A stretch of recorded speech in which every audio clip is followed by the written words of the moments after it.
700,000 independent voters and third-party voters in Yes. the state of Maryland who cannot vote in primaries and who can't even sit on boards and commissions in the state. Now, we passed a bill 2 years ago in Baltimore City that allowed for independents and third party to be recognized as the minority party, minority seats on any board and commission locally. We have a bill in now in the General Assembly, actually the House hearing is tomorrow, that allows for the appointment of independents and third parties to boards and commissions. Would this administration support the inclusion of voters who are not a part of the Democratic or Republican regime, so to speak, and would you possibly support in the future or think about supporting open primaries? Well, so it's a couple of good questions there.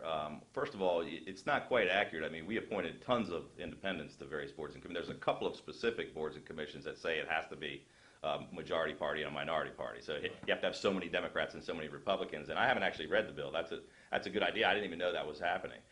But they're not excluded from serving on boards and commissions. 90% of the commissions, there's no requirement for party registration whatsoever, so independents can be appointed. The other ones, we're trying to give the minority party some representation because the state's been Democratic for so many years, and they were appointing all Democrats to everything.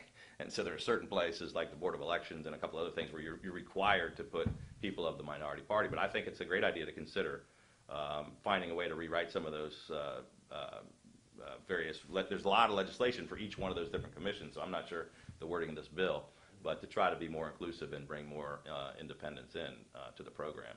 The open primaries thing is something that I think is worth considering. I know some people in both parties don't like it because they think it dilutes their primary vote, but I think getting more people involved in the process is maybe something that we ought to be trying to do more of. And like I said, we did it a couple of years ago in the Republican primary. Yeah. I'm trying to think. 2000. Yeah, we did that. We opened it up to independents. I don't remember.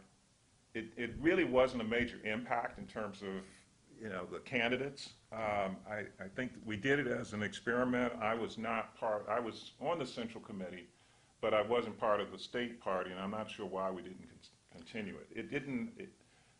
It wasn't a negative, and I don't think it was positive. I think it was just a neutral, and so no one really took it up. But I don't necessarily see it as a problem. Here's an important point, and I'm glad you're focused on this independence. And I didn't realize that your role in that.